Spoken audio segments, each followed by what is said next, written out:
નડિયાદના ઉમેદવારોના ફોર્મ પહોંચ્યા। મંત્રી સંજયસિંહની આગેવાનીમાં ભવ્ય રોડ શો યોજાયો। મેલડી માતાના દર્શન કરી ઉમેદવારો ફોર્મ ભરવા માટે નીકળ્યા। નડિયાદ અને મહુધાના તમામ ઉમેદવારો આજે ફોર્મ ભરશે। જિલ્લા અને તાલુકા પંચાયતના 52 ઉમેદવારો મેદાને ઉતર્યા। ફોર્મ ભરવાના અંતિમ દિવસે ભાજપનું મોટું શક્તિ પ્રદર્શન।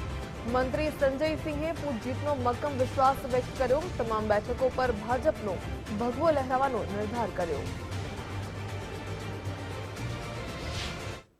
आज राजेश्वरी मां मेलडी माताना मंदिरे मरीड़ा धाम ज्यां नडियाद तालुकानुं अने मारुं आस्थानुं केंद्र छे त्यांथी आजे अमे सौ उमेदवार नडियाद तालुकाना 15 उमेदवार तालुका पंचायतना अने जिल्ला पंचायतना 3 उमेदवार अने महानगरपालिकाना 6 उमेदवार एम बनी अने सौ महुधाना 18 उमेदवार અને જિલ્લા પંચાયતના 3 ઉમેદવાર આજે ઉમેદવારી કરવા જઈ રહ્યા છે।